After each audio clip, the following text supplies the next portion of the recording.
দেওয়াল কেটে পঞ্চায়েত ভবনে চুরির চেষ্টা। ঘটনাটি ঘটেছে মানিকচক ব্লকের মথুরাপুর গ্রাম পঞ্চায়েতে।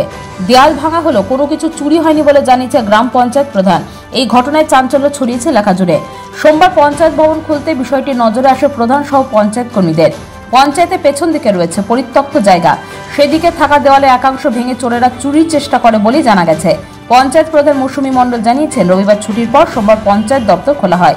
পঞ্চায়েত দপ্তরের নিচতলায় পেছন দিকে দেওয়াল ভেঙে চেষ্টা হয়েছে, তবে পঞ্চায়েত থেকে এখনো কিছু চুরি যায়নি।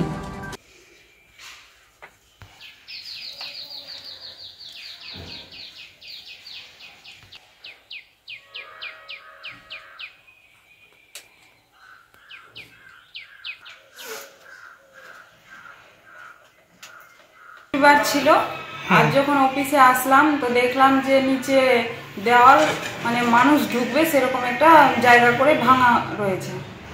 কারা ভেঙেছে কিছু কি জানা গেছে? না, এই ব্যাপারে আমার কিছু জানা যায়নি। সিসিটিভি আছে পঞ্চায়েতে? না, পঞ্চায়েতে সিসিটিভি নেই।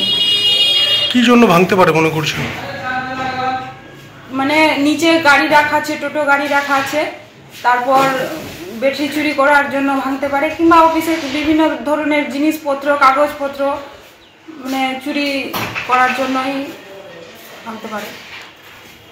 কি ব্যবস্থা নেবেন? প্রশাসনকে জানাবো যেন এই ব্যাপারে কড়া ব্যবস্থা নেওয়া হয়, কারণ যদি পঞ্চায়েত অফিসে যদি এইরকম ঘটনা ঘটে তাহলে সাধারণ মানুষ কতটা সুরক্ষিত, আমরা তো এই ব্যাপারে মানে চিন্তার বিষয়। তাহলে কি ওই যে ভাঙা জায়গাটা ওটা কি মেরামতি হবে? আপাতত তো মেরামতি না করলে তো আমাদের পঞ্চায়েতে কিছু যদি চুরি হয়ে যায়, এখন হয়নি কিছু চুরি, যদি কিছু চুরি হয়ে যায় তার জন্য তো আমাদেরকে মেরামতি করতে হবে। পাথর ছাড়াই প্রতিকার সম্ভব। মালদার প্রাচীনতম ভৃগু বংশ জ্যোতিষী পণ্ডিত এস শাস্ত্রী। দাম্পত্য সমস্যা, বিবাহে বাধা, ব্যবসায় অবনতি, পরীক্ষায় অকৃতকার্যতা, ভাগ্য গণনা, কোষ্ঠী বিচার, ঠিকুচি গোষ্ঠী এবং মৃত্যু ছাড়া সকল সমস্যার সমাধানের জন্য যোগাযোগ করুন জগদম্বা জ্যোতিষ কেন্দ্র, বিবেকানন্দ স্কুলের পাশে, মালদা।